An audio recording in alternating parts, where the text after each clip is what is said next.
Selamat siang Bapak, Ibu, dan saudara-saudara yang terkasih di dalam Tuhan.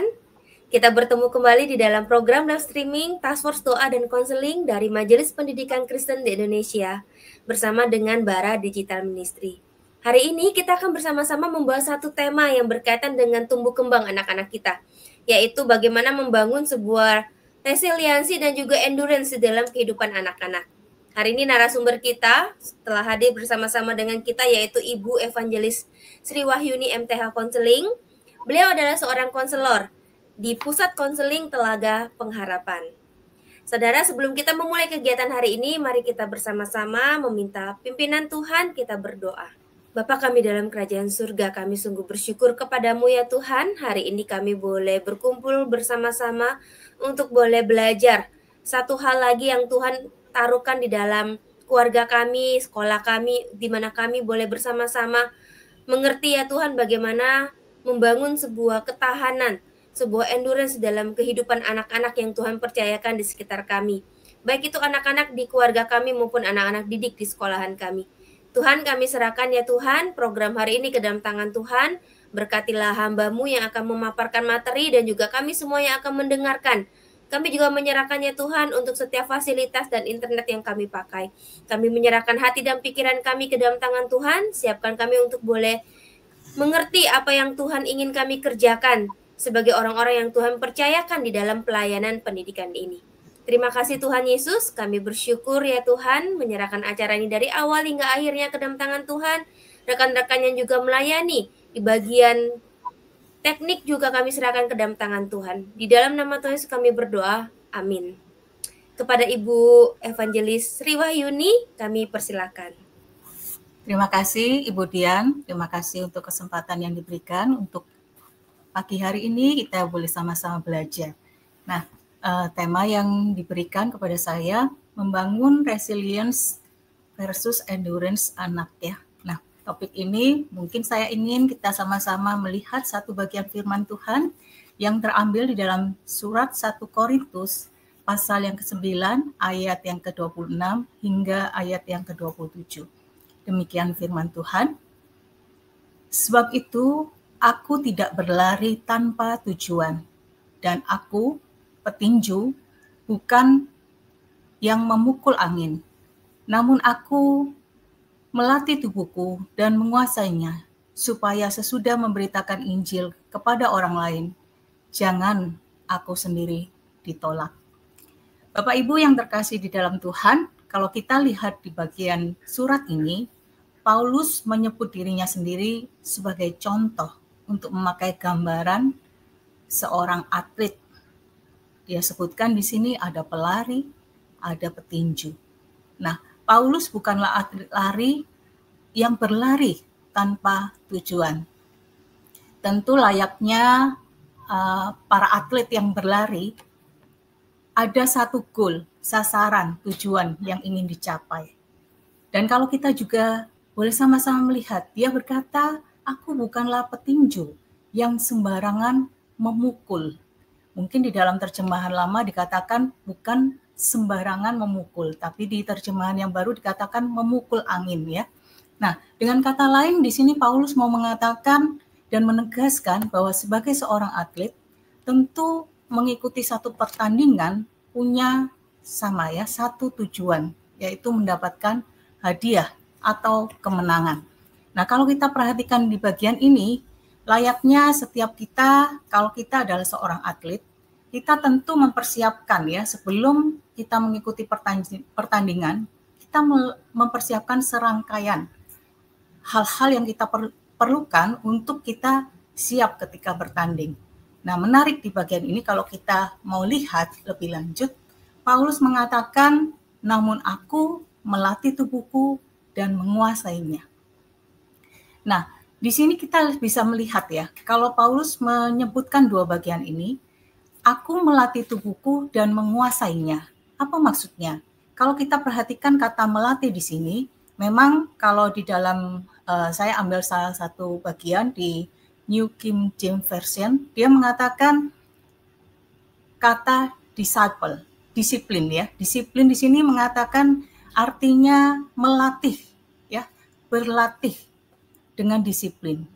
Nah, kalau kita mau memperhatikan apa yang Paulus katakan di sini, menariknya kata asli yang ditaruh di bagian melatih di situ sebetulnya dikatakan hipopiaso, yang artinya memukul tubuh. Tentu tindakan memukul tubuh ini bukan bermaksud bahwa Paulus mau menyakiti dirinya, tidak, tetapi menunjukkan satu pengertian tindakan yang sungguh-sungguh. Artinya dia berlatih sedemikian rupa dengan sungguh-sungguh. Nah, kalau kita perhatikan, tentu ya, ini satu bagian yang tidak mudah, bukan? Kita tahu ya, semisal kita mau berolahraga aja ya, kita tahu tantangan bangun paginya, begitu ya. Atau kita tahu bahwa tidak mudah untuk membuat kita tetap konsisten melakukan latihan-latihan itu dengan disiplin. Namun Paulus mengingatkan bahwa melatih tubuh itu satu kunci keberhasilan untuk dia bisa mengabarkan Injil Yesus Kristus. Dan kita bisa perhatikan juga selanjutnya poin yang kedua, di sini dikatakan menguasai tubuhnya. Nah, bagi bagian kata asli yang diterjemahkan di sini adalah memperbudak. Maksudnya apa? Artinya tidak mudah ya untuk kita bisa menguasai tubuh kita.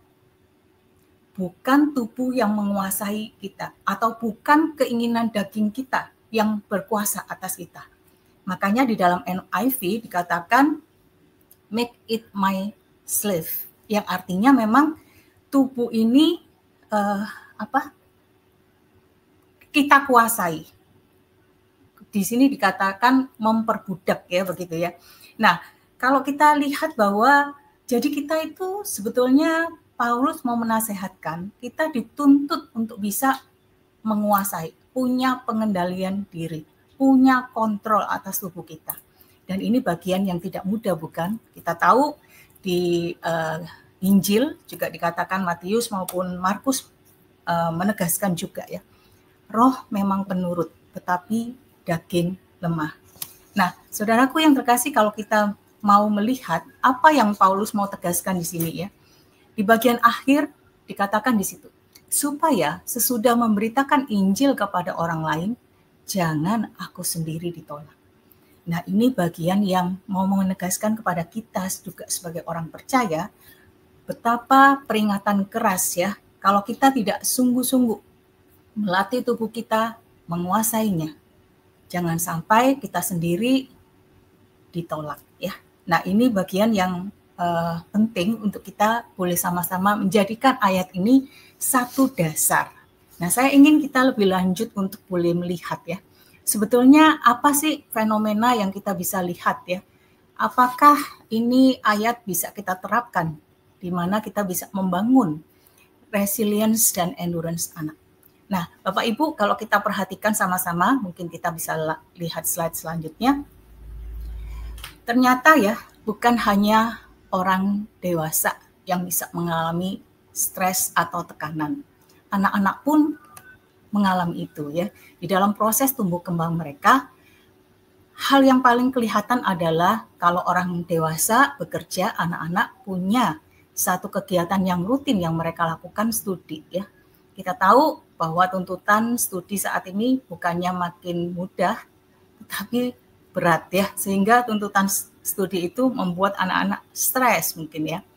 Lalu apalagi yang sering marak kita juga dengar ya, kasus bullying yang terjadi di sekolah gitu ya.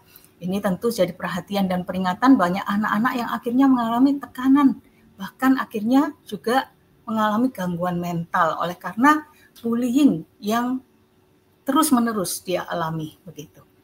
Ditambah bukan lagi kondisi rumah dalam keadaan aman dan nyaman, tidak, tetapi ternyata ada anak-anak dengan kondisi keluarga orang tua yang tidak ideal, penuh dengan konflik dan berakhir pada perceraian. Kita tahu tantangan itu buat seorang anak tidak mudah untuk memilih di antara papa atau mama. Mereka kerap kali dihantui oleh rasa bersalah oleh karena kondisi orang tua mereka. Ditambah kalau kita perhatikan, ada anak-anak yang juga mengalami kondisi yang berat bahkan saat usia mereka dini. Kenapa? mereka berduka oleh karena orang tua meninggal. Sehingga mereka menjalani itu kehidupan seakan-akan penuh dengan kegoncangan ya jiwa mereka ya.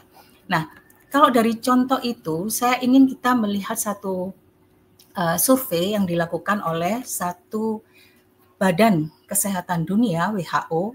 Di situ dikatakan ada 720.000 orang meninggal karena bunuh diri setiap tahunnya. Bunuh diri menjadi salah satu penyebab kematian tertinggi di dunia, khususnya di kalangan remaja ataupun hingga orang dewasa muda ya, dari usia 15 hingga 29 tahun. Nah, perhatikan bagian ini ya. Kalau kita bisa lihat sama-sama, ternyata ya kasus bunuh diri ini menjadi satu concern kita bersama ya. Bahkan juga ada satu peringatan ya, pencegahan bunuh diri ya, yang didengung-dengungkan supaya orang-orang juga aware ya akan kondisi ini. Dan kita juga bisa melihat data selanjutnya dari survei UNICEF Indonesia ya. Di sini dikatakan pada tahun 2020 sekitar 40% kasus bunuh diri itu dipicu oleh perundungan ya atau bullying. Dan angka ini diperkirakan akan terus meningkat. Dan kalau kita bisa melihat bagian survei ini, tentu ini kondisi yang menjadi concern atau perhatian kita semua ya. Ternyata banyak anak-anak, kalau kita kaitkan dengan kasus bunuh diri ataupun bullying, banyak anak-anak yang merasa dipenuhi oleh gejolak emosi, perasaan-perasaan kesepian, mereka merasa rapuh, tidak berdaya, bahkan merasa putus asa. Kemana mereka harus mencari bantuan? Bahkan kita bisa melihat mereka yang melakukan bunuh diri itu biasanya satu bagian. Mereka itu seakan-akan menemui jalan buntu. Dan kalau kita mau telisik lebih jauh, kita bisa melihat biasanya salah satu faktornya ketiadaan resilience atau endurance yang mereka tidak miliki, sehingga mereka benar-benar merasa hidup mereka sudah hancur, habis, begitu ya. Dan kalau kita bisa bersama-sama, Bapak Ibu, pahami ya, simak lebih lanjut, apa sih yang dimaksud resilience ya, seperti tema yang kita mau sama-sama cermati ya. Apa itu resilience? Berbicara tentang resilience, ini bicara tentang ketahanan ya. Ketahanan adalah kekuatan dan kemampuan seseorang untuk bisa bangkit dari kesulitan atau tantangan. Nah, kalau kita bisa lihat ya, mungkin saya ambil gambar slide ini, ada semacam anak bermain bola ya. Sebetulnya ini salah satu contoh yang kita bisa lihat bahwa ketahanan itu seperti kalau diilustrasikan itu bola ya, yang punya daya bouncing, pantul ya. Nah, ketika kita melihat ada bola yang dilemparkan ya ke lantai misalnya ya, benda yang keras, kita bisa melihat bahwa bola yang dilemparkan itu akan punya daya pantul ya, sehingga dia memang jatuh tapi dia akan bangkit ya. Nah, ini yang kita bisa perhatikan di bagian resilience ini ya. Kemudian berikutnya, berkaitan dengan endurance. Apa yang dimaksud dengan endurance? Nah, Bapak Ibu, kalau kita bisa melihat endurance di ayat ini, di bagian ini ya, saya memakai ilustrasi ada gambar anak yang berlari ya. Endurance ini bicara tentang daya tahan ya. Mengacu pada apa? Kemampuan bertahan menghadapi tantangan dan kelelahan. Nah, mungkin ilustrasinya yang bisa kita sama-sama perhatikan kayak seorang yang mengikuti lomba maraton ya. Kalau kita perhatikan atlet-atlet maraton itu, mereka akan berlari dengan langkah-langkah yang stabil ya. Kita tahu jarak maraton itu kan cukup panjang ya. Jadi bukan akan berbeda dengan lari jarak pendek ya.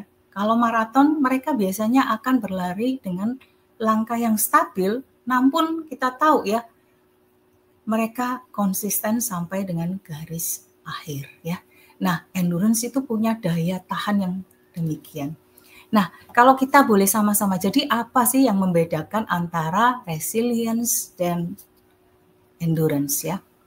Nah, resilience di sini seperti tadi ya yang kita sama-sama dengar, bangkit kembali ketika seorang gagal ya. Ketika seorang anak mengalami kegagalan atau ketika dia terjatuh karena masalah tertentu, maka seorang yang punya resilience, dia akan mampu untuk bangkit kembali ya.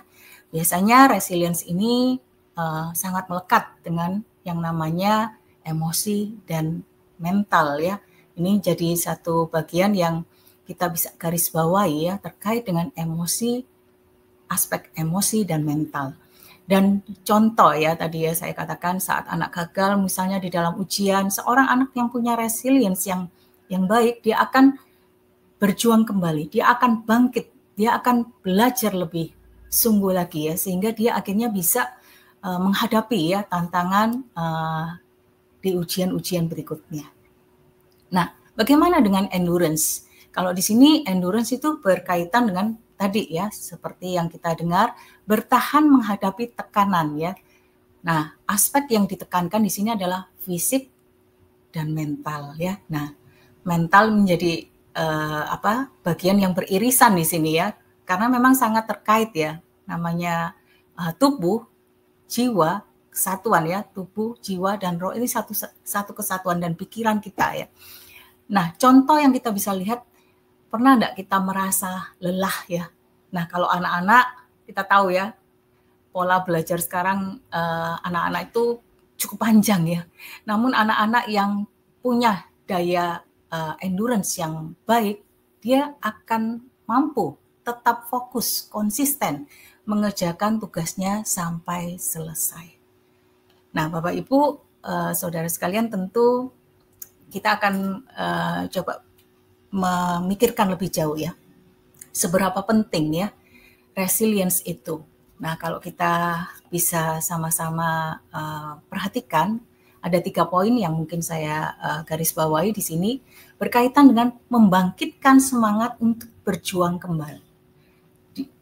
Di dalam diri anak itu, kalau dia punya resilience, dia itu seperti ada daya dorong gitu ya, ada daya untuk dia bisa memotivasi dirinya untuk bisa berjuang, bangkit ketika dia mungkin mengalami berbagai macam tantangan di dalam studinya, relasinya, di dalam aspek hidupnya. Dan ini yang menarik juga ya, anak itu jadi punya kemampuan untuk bisa beradaptasi dengan perubahan yang ada di sekelilingnya. Nah, ini kadang-kadang untuk anak yang resilience-nya lemah, tidak mudah ya untuk bisa beradaptasi.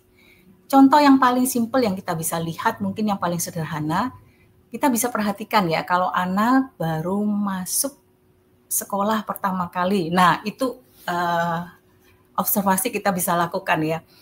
Pertama kali masuk sekolah, wah, kelas itu kita tahu ada anak yang bisa tenang, tetap santai, tetap nyaman gitu ya. Tapi ada anak-anak yang jadinya takut ya, menangis, berteriak. Nah, itu kita bisa perhatikan ya, apakah anak-anak ini bisa dengan mudah beradaptasi. Tentu setiap anak punya prosesnya sendiri-sendiri ya. Tapi seorang yang punya resilience, tentu dia akan lebih mudah untuk dia bisa beradaptasi terhadap satu perubahan. Kemudian yang ketiga, berkaitan dengan bagaimana seseorang itu bisa punya kemampuan untuk menghadapi tantangan atau kesulitan yang ada, yang dia alami ya. Nah, ini bagian yang mengapa resilience itu penting. Nah, selanjutnya kita akan mau sama-sama melihat terkait dengan mengapa endurance itu penting ya. Sama 3 poin yang ingin saya jelaskan di sini berkaitan dengan bagaimana endurance itu sebetulnya mendorong seorang anak bisa tetap konsisten dan pantang menyerah ya. Ini kalau kita perhatikan tadi bagian ini, kita bisa refleksi terhadap diri kita ya. Apakah di dalam kegiatan yang kita lakukan, kita itu bisa konsisten ya mengerjakannya. Kadang-kadang kalau anak itu tidak punya ya endurance, dia itu jadi cepat bosan ya, konsentrasinya mudah teralihkan begitu ya. Nah, ini kita tahu ya bahwa endurance penting ya untuk seorang anak bisa melakukan tugasnya dengan baik ya. Kemudian selanjutnya meningkatkan kekuatan fisik dan mental ya. Nah, ini menarik ya. Kalau kita perhatikan apa yang tadi kita baca di dalam renungan firman Tuhan, bagaimana Paulus memberikan nasihat bahwa dia bukan pelari yang tanpa tujuan. Sebetulnya latihan yang dilakukan di situ kita tahu ya, kekuatan fisik itu menopang ya seseorang itu bisa punya mentalitas yang sehat juga ya. Kalau kita nggak pernah melatih itu, tentu kita jadi mudah sakit, anak itu jadi cranky ya bahasanya, jadi rewel gitu ya. Nah, itu yang terjadi ya. Tapi endurance itu juga tidak serta-merta bisa otomatis dimiliki oleh seorang anak. Nanti kita akan lihat bagaimana caranya ya. Nah, selanjutnya tadi ya, membantu seorang anak itu jadi fokus ya. Setiap anak kalau dia tahu dia punya goal ya. Nah, ini yang seringkali tidak semua orang tua melatihnya ya. Setiap anak itu seharusnya punya goal-goal kecil yang dia bisa lakukan di dalam kegiatan aktivitasnya sehari-hari ya. Kenapa? Karena itu akan mendorong dia punya tujuan ya. Ketika melakukan sesuatu dia tahu apa tujuannya. Ini justru menolong dia jadi lebih terarah, terfokus sehingga dia bisa mencapai ya tujuan-tujuan langkah-langkah yang dia ingin capai ya. Nah, ini bagian yang saya rasa penting ya untuk kita sebagai orang tua bisa melihat urgensinya resilience dan endurance ini. Kemudian bagaimana ya? Ini bagaimana berbicara tentang caranya ya. Saya merangkumnya dalam 4M yang kita bisa lakukan ya. 4 cara, 4 langkah yang mungkin kita bisa lakukan. Yang pertama menumbuhkan cinta kasih. Kenapa bagian ini penting? Kalau bicara tentang resilient, membangun ketahanan, orang tua yang benar-benar punya kehangatan, dia bisa mencurahkan kasih sayangnya, cintanya kepada anak secara cukup ya. Ini akan membuat anak merasa dirinya dicintai. Dia merasa dia punya sandaran, dia dimiliki. Dia tidak sendiri, ada orang tua yang mengasihi dia, menyayangi dia. Kemudian dia akan muncul rasa di dalam dirinya berharga, kepercayaan diri itu akan tumbuh. Oleh karena apa? Orang tua benar-benar memberikan cinta kasihnya secara cukup. Kebayang ya, banyak anak-anak juga bertumbuh di keluarga yang tidak ideal ya, sehingga orang tua tidak mencurahkan kasihnya dengan cukup. Itu kenapa mungkin yang akan kelihatan perilaku anak-anak ya kalau kita mau perhatikan. Jadi dia mau mencari ya kehausan kasih sayang itu di tempat lain ya, mungkin itu di sekolah, cari perhatian dengan perilaku-perilaku yang dia lakukan ya. Kalau itu kita bisa perhatikan, berarti seorang anak itu sangat butuh. Kalau kita mau ingat tentang teorinya Abraham Maslow, itu kebutuhan yang paling mendasar ya, yang kita tahu kebutuhan akan cinta ya. Nah, selanjutnya yang kedua menanamkan iman. Orang tua mungkin memperhatikan bagian sisi akademis ya, kognitif, tapi lupa bahwa menanamkan iman sejak anak-anak itu masih kecil, sejak dini, itu sangat dibutuhkan. Kenapa? Karena nilai-nilai iman yang ditanamkan oleh orang tua itu menjadi satu fondasi dasar, sehingga anak-anak itu punya satu pertumbuhan iman, dia bisa mengenal siapa Allah secara pribadi, dan dia akan bertumbuh di dalam karakter dan pengenalannya akan Kristus. Nah, bagian ini yang seringkali kadang miris ya, diabaikan oleh orang tua. Padahal ini menjadi satu pegangan ya di dalam anak itu menjalani hari-harinya ya. karena orang tua tidak mungkin ya bisa menemani anak 24 jam ya. Nah, bagian ini yang sering diabaikan padahal sangat-sangat fundamental ya. Nah, yang ketiga, mengenal diri. Mengenal diri ini bicara tentang bagaimana seorang orang tua itu bisa menolong anak mereka mengenal dirinya, mengenal identitasnya. Anak belajar menerima keunikan di dalam dirinya. Dia tahu dan dia kenal siapa dirinya, kekuatan dan kelemahan ya, seperti dua sisi mata uang. Setiap orang punya sisi kuat tapi juga punya sisi lemah ya. Dan di sini anak ketika dia mengenal diri, dia belajar menerima dirinya, dia belajar mengasihi dirinya, dan dia akan bertumbuh menjadi pribadi yang lebih sehat. Ya. Nah, bagian yang keempat, membangun resilience, melatih kecerdasan emosi. Aspek ini juga seringkali tidak semua orang tua aware. Nah, bersyukur kalau Bapak Ibu mulai melihat ya bagian melatih kecerdasan emosi itu juga penting ya, bukan cuma sisi kognitif sekali lagi, tetapi emosi ya. Itu kenapa ada teori dari Daniel Goleman ya, yang sangat baik saya rasa, supaya anak-anak itu memang di sini belajar, orang tua bisa mengenalkan anak untuk bisa mengenal emosinya, apa yang dia rasakan. Jadi ketika anak sedih, dia tahu hari ini aku sedih ya, aku merasa sedih. Kenapa sedih? Ya, dia mulai bisa mengelola emosinya ya. Kadang kita bisa perhatikan ya, ada anak sedih dia menangis ya, dia tantrum bahasa ininya ya, tantrum ya. Dia nggak tahu ya, nggak bisa mengungkapkan apa yang dia rasa ya. Buru-buru untuk bisa mengelola ya, ngungkapin nggak bisa ya. Nah, ini biasanya gejolak-gejolaknya bisa kita bisa perhatikan ya di dalam proses tumbuh kembang anak ya. Bagaimana anak bisa belajar mengelola emosinya. Dan di sini tentu penting ya. Kenapa? Kalau Daniel Goleman tuh punya 5 ya. 5 aspek yang diperhatikan tadi, mengenal emosi, mengelola emosinya, memotivasi dirinya, terus mengenal emosi orang lain ya, bukan cuma dirinya. Biasanya kita harus aware dengan diri kita dulu ya, sebelum kita bisa paham emosi orang lain. Nah, bisa diperhatikan kalau kita nggak aware ya dengan hal itu ya. Dan bagaimana anak itu bisa juga membina hubungan nantinya ya. Sekali lagi, hubungan itu tidak bisa otomatis ya. Anak bisa punya teman langsung akrab, deket ya. Ada anak-anak yang memang secara nature bisa ya berelasi dengan baik ya. Tapi ada anak-anak yang perlu lebih didorong, punya pelatihan ya dari contoh-contoh orang tua ya, ketika menyapa orang lain, ketika berkomunikasi ya, itu menjadi satu latihan buat anak untuk dia bisa bersosialisasi.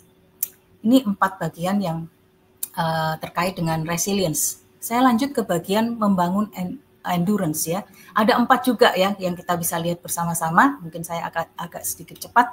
Berkaitan dengan disiplin melatih fisik ya. Layaknya kita tahu bahwa anak tidak bisa langsung menjadi anak yang terlatih gitu ya, otomatis tidak. Tapi orang tua perlu mendorong anak memang melatih ya fisiknya secara teratur, konsisten, lewat kedisiplinan ya. Contoh yang bisa kelihatan misalnya orang tua memang mengajak anak berjalan pagi gitu ya. Latihan-latihan itu kalau dilakukan secara konsisten itu mendorong anak jadinya menyukai ya olahraga ya, jalan sehat, berenang dan sebagainya. Yang kedua, menetapkan tujuan ya. Sekali lagi ini bagian ya, banyak anak nggak bisa menjadi pribadi yang mandiri karena orang tua mungkin sibuk. Kedua orang tua zaman sekarang kita tahu ya, banyak yang dua-duanya sibuk ya. Tetapi sekali lagi anak nggak bisa tanpa dibantu lewat latihan. Menetapkan goal-goal kecil ya, goal setting kecil di dalam tugas harian mereka itu akan membantu sebetulnya ya. Lewat apa? Tentu tujuan itu harus yang jelas, dapat dicapai, dan langkah-langkah kecil yang mereka lakukan kita patut apresiasi ya. Itu bagian yang penting sehingga dia nanti bisa memanage waktunya dengan sangat baik ya. Lewat bagian yang ketiga kita tahu merawat diri ya. Bagian ini kenapa dikatakan penting? Karena anak itu memang perlu ya. Kalau kita melihat bahwa anak itu bisa bertanggung jawab, caranya bagaimana dia merawat dirinya. Dari hal yang sederhana yang sehari-hari mereka lakukan. Misalnya dari mandi pagi, dari mereka bekal untuk mereka sekolah ya. Itu tentu kita lihat usia anaknya juga ya. Dan sehari-hari mereka mengerjakan tugasnya ya. Nah, ini akan sangat membantu anak itu jadinya kalau dia punya keteraturan ya, dia tahu bagaimana dia mengelola waktunya dengan baik ya. Ini nanti anak akan lebih mandiri ya. Seiring berjalannya waktu lebih terlatih, punya kemampuan untuk merawat dirinya. Yang keempat, yang terakhir berkaitan dengan mengembangkan fleksibilitas ya. Kita tahu ya bahwa bagian ini fleksibilitas bicara tentang bagaimana seorang anak itu punya kelenturan ya. Seperti karet gelang ya. Kalau kita tahu karet gelang itu ditarik, itu lentur ya. Nah, seorang anak itu perlu mengembangkan bagian ini untuk daya tahannya. Kenapa? Karena tahu ya, kalau tekanan itu, kalau menghadapi tekanan atau kesulitan itu biasanya ada hal yang kita rasa itu tidak nyaman ya. Tapi seorang anak yang punya fleksibilitas, kelenturan, dia akan bisa beradaptasi atau menyesuaikan dirinya. Dia mampu mengembangkan itu ya. Dan itu yang dibutuhkan ketika seorang anak itu mungkin melakukan satu tugas ya, tugas sekolah misalnya. Kalau dia tahu belum jamnya, nggak nyaman, dia sebetulnya pengen istirahat. Tapi kadang-kadang kalau fleksibilitasnya dia mampu, dia tahu dia harus bertahan ya. Walaupun belajar lelah, dia tahu dia harus menyelesaikannya. Ini contoh yang mungkin kita bisa lihat. Nah, bagian ini saya ingin menggarisbawahi kesimpulannya dengan pernyataan ini ya, atau ungkapan ini. Ketahanan bukan berarti seseorang itu tidak pernah mengalami kejatuhan, tetapi dia mampu bangkit kembali setiap kali dia terjatuh. Nah, ini saya garis bawahi berkaitan dengan endurance ya. Kalau endurance itu bicara tentang daya tahan. Saya mengutip dari William Barclay ya, mengatakan daya tahan bukan hanya kemampuan untuk menanggung hal yang sulit, tetapi mengubahnya menjadi kemuliaan. Bapak Ibu, bagian ini kalau kita renungkan baik-baik ya, ini sangat-sangat perkataan William Barclay ini waktu saya renungkan sangat-sangat tepat ya, seperti yang Tuhan ajarkan ya, bahwa setiap manusia diciptakan oleh Tuhan untuk memuliakan Allah ya. Ini yang ingin saya katakan, mungkin ini menutup bagian materi yang saya akan bagikan. Saya kembalikan kepada Ibu Dian. Iya, terima kasih banyak Ibu Sri Wahyuni, bahwa pemaparannya sungguh sangat membantu kita semua sebagai pendidik maupun orang tua untuk boleh kembali diingatkan bagaimana ketahanan dan daya tahan itu sangat dibutuhkan dalam kehidupan seorang anak. Bahkan bukan cuma anak ya Bu, buat kita juga ya. Orang-orang yang sudah sebesar ini pun butuh ya resilience dan endurance itu. Tapi memang kita membangunnya dari fase anak-anak. Ibu Sri Wahyuni atau Ibu Yuni ya dipanggil ya? Ibu Yuni. Ya, boleh panggil. Lebih Ibu singkat Yuni, aja. ada beberapa pertanyaan yang berkaitan dengan tema kita hari ini. Saya coba bacakan ya Bu ya. Yang pertama, bagaimana gereja dan keluarga itu bisa saling bekerja sama Bu dalam membantu anak-anak mengembangkan resilience dan bukan hanya sekedar bertahan di dalam kesulitan.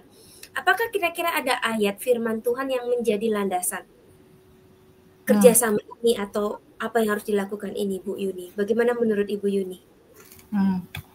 Ini pertanyaan yang baik sekali ya Bu Dian ya.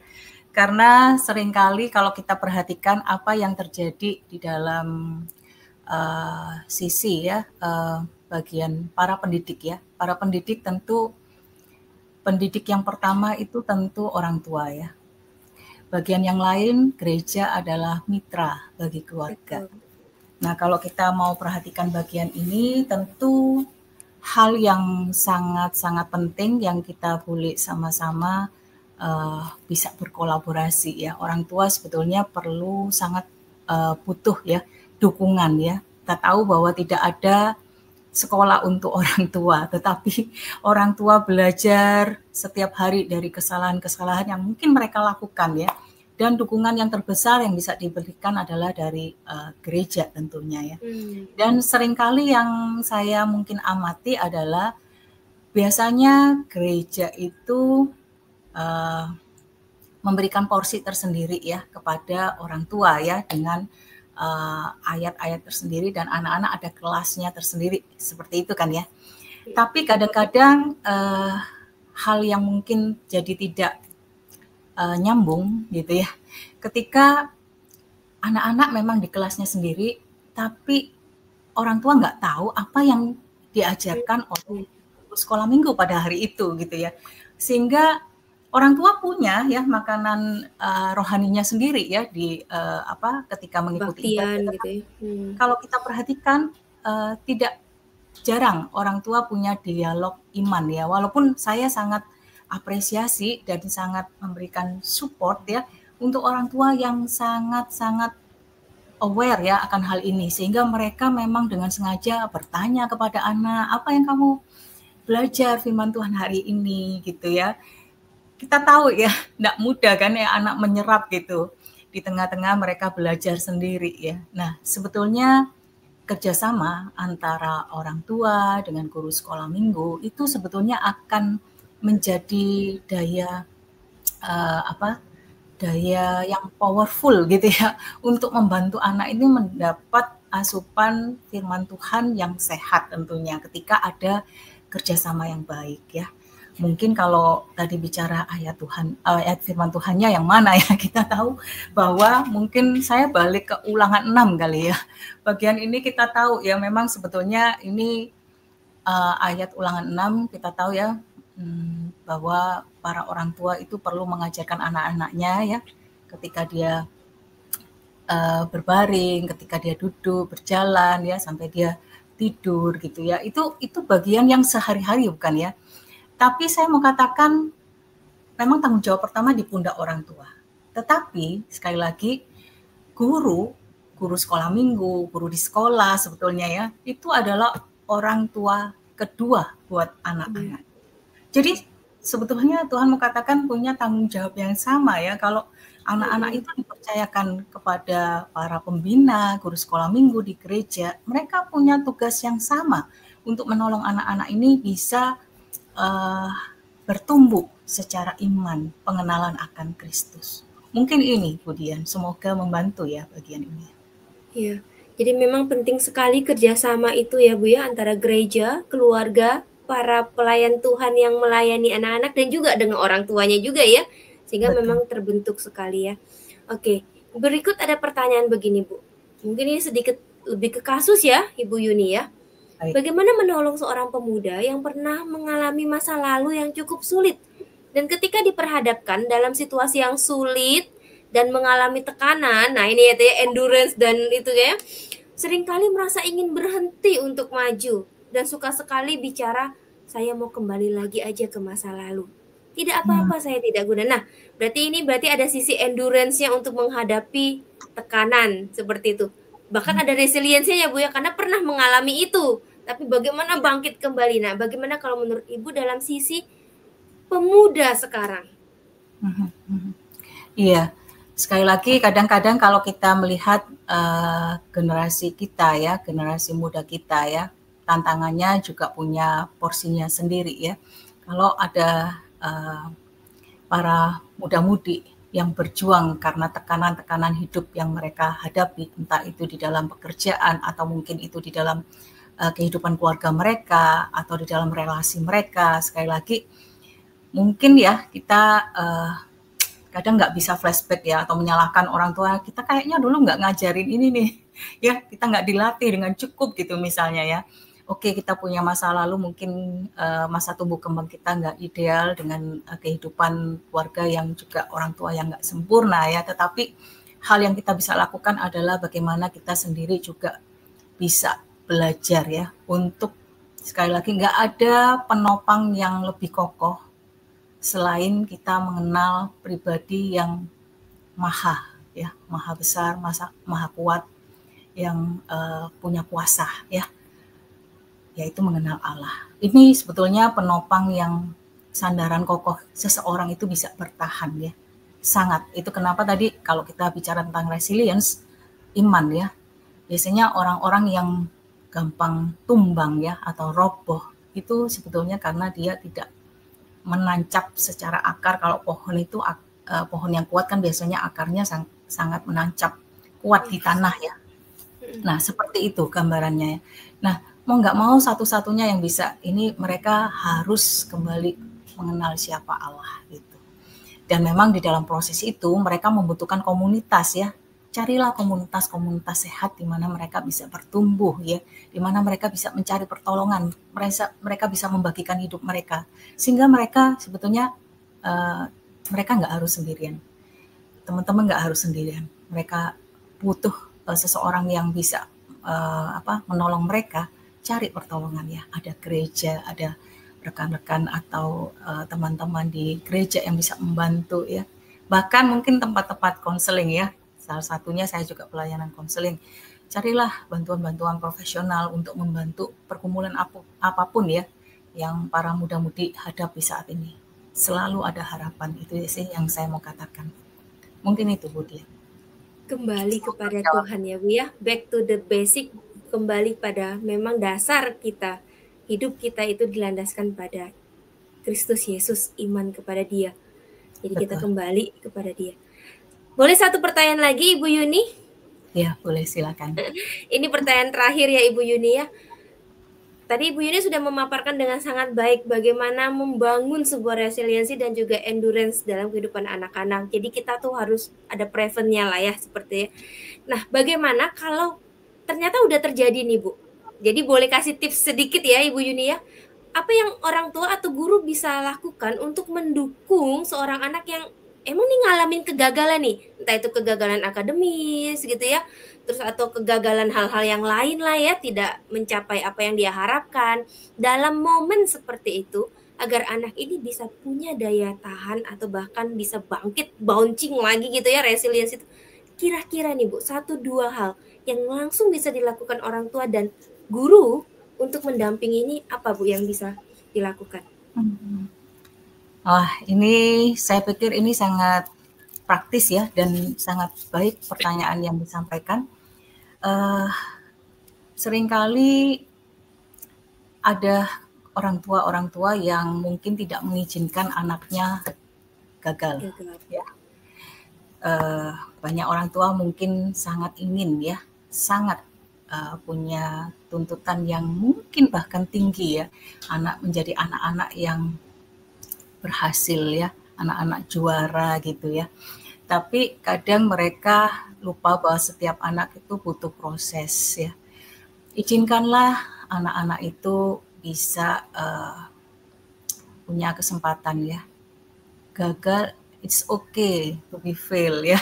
Kadang kita tidak memberi ruang itu ya, sehingga anak jadi stres, anak jadi merasa frustrasi ya karena tuntutan yang begitu tinggi ya. Memang ada orang tua yang juga bisa ya memahami itu ya, ketika dia juga bisa melihat bahwa anak-anak itu butuh ruang untuk mereka bisa bertumbuh ya. Nggak apa-apa ya, mungkin kalau itu pendengar hari ini adalah guru ya, it's okay, kamu bisa coba lagi, nggak apa-apa ya, coba lagi ya, kamu pasti bisa gitu. Kata-kata itu apakah yang kita sampaikan kepada anak itu kata-kata yang kalau bisa dibilang magic word ya, kata-kata yang menguatkan gitu ya, yang powerful untuk anak, bukan kita pakai kata-kata yang negatif, yang judgement sehingga anak-anak itu jadi malah meluncur kayak terjun payung begitu ya.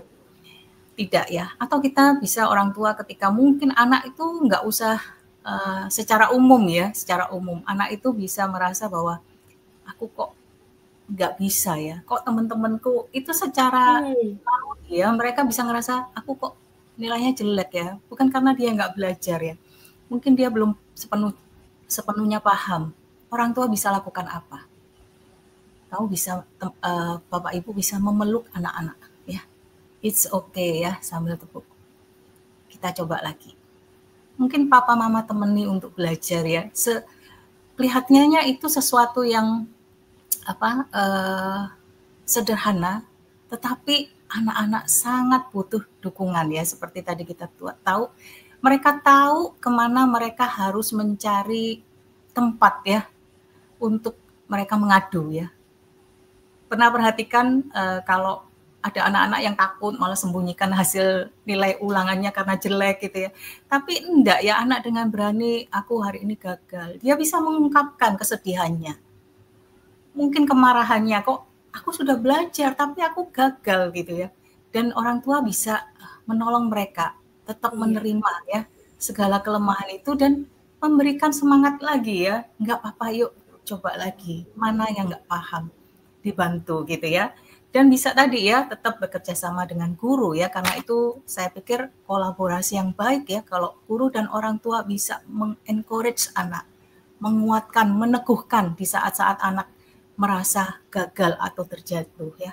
Sekali lagi itu jadi bagian yang daya dorong ya, daya tahan yang lebih ampuh ya ketika ada orang-orang yang memberikan support besar di dalam hidup setiap anak. Mungkin itu sih dari saya, Bu Dian. Semoga membantu. Wah, terima kasih Ibu Yuni. Kita dapat magic word. Bapak Ibu kata it's okay bukan cuma sekedar it's okay gitu ya. Tapi itu benar-benar kita itu peduli, kita empati dengan kegagalan mereka, kita ngerti itu juga bukan hal yang mudah. Kita juga pernah gagal gitu ya. Sebenarnya kita punya perasaan yang sama. Tapi kita bilang nggak apa-apa. Ada ruang, ada proses. Setiap manusia punya prosesnya ya Bu Yuni ya.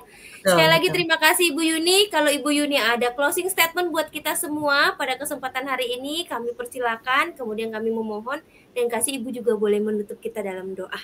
Baik, terima kasih Ibu Dian. Bapak Ibu, saya waktu mempersiapkan ini saya teringat ya, kalau kita mungkin Bu Dian atau pendengar di rumah punya ini ya, kelihatan nggak ya? Ini ya. Ini bisa dilihat ya. Apa ya, ini kira-kira bola ya, bola lampu ya. Kita tahu kita menikmati manfaatnya saat ini ya.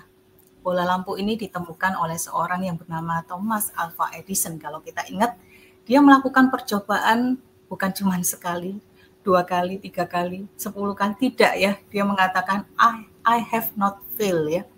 I've just found, wah ini ya, 10.000 ya cara ya yang tidak bekerja. Saya sangat tertarik ketika dia mengatakan saya tidak gagal ya, kalau tidak dalam terjemahannya saya tidak gagal, saya hanya menemukan 10.000 cara yang tidak berhasil ya. Dan tahu ya perjuangannya ya, bukan cuma 1 sampai 10, 100 tidak. Kalau 10.000 ini satu bagian langkah-langkah yang dia lakukan untuk dia boleh menemukan satu penemuan yang sangat bermanfaat buat kita sampai dengan hari ini.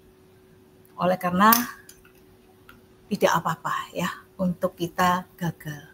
Tapi jangan berhenti di situ ya. Coba lagi, dan coba lagi. Mungkin itu jadi kunci buat para orang tua yang sedang berjuang untuk mendidik anak-anaknya. Orang tua bukan hanya pelatih ya, tapi orang tua juga adalah role model buat anak ya. Kalau orang tua juga mampu menunjukkan bahwa orang tua juga bisa tahan ketika menghadapi berbagai pergumulan di dalam hidupnya, anak itu peniru yang ulung ya. Dia bisa melihat ya, dia bisa merasakan, dia bisa mencontoh apa yang menjadi keteladanan dari orang tua. Mungkin itu menutup hari ini. Semoga apa yang disampaikan boleh menjadi berkat. Terima kasih Bu Yuni. Saya mengajak untuk kita boleh tutup di dalam doa ya. Bapa, terima kasih untuk kepercayaan yang Tuhan berikan buat setiap orang tua yang Tuhan sudah hadirkan buah hati di tengah-tengah kehidupan mereka. Bagi para orang tua yang sedang berjuang Tuhan untuk menolong anak-anak ini, biarlah Tuhan tambah-tambahkan hikmat-Mu sehingga mereka mampu Mereka tahu bagaimana mendampingi anak-anak ini. Mereka tahu bagaimana memberikan keteladanan hidup mereka bagi setiap anak-anak-Mu. Dan bagi mereka ya Tuhan, di berbagai usia yang mungkin mereka juga mengalami satu pergumulan di dalam hidup mereka. Sekali lagi Tuhan, biarlah Engkau Allah yang Maha Besar, Tuhan Yesus Kristus boleh menjadi sandaran kokoh sehingga mereka tahu di mana mereka bisa melihat tangan Tuhan yang terbuka, yang siap merangkul, yang siap menopang, yang siap memberikan pertolongan. Terima kasih untuk kesempatan hari ini. Kami menaikkan doa kami di dalam nama Kristus Yesus Tuhan. Biarlah berkat-Mu boleh tercurah atas kami. Amin. Amin. Sekali lagi kami ucapkan banyak terima kasih untuk Ibu Evangelis Sri Wahyuni untuk pemaparan, untuk diskusi kita pada hari ini. Bapak Ibu, semoga kita mendapatkan banyak insight bagaimana kita bisa menjadi pribadi yang resilient dan endurance, dan terutama juga untuk anak-anak kita. Terima kasih kepada Bapak Ibu pendengar dan penonton setia dari program MPK yang selalu mau belajar di dalam setiap topik-topik yang diberikan. Serta terima kasih juga untuk segenap tim MPK yang melayani pada siang hari ini. Bapak Ibu, saya Dian bersama dengan Ibu Evangelis Sri Wahyuni, kami undur diri.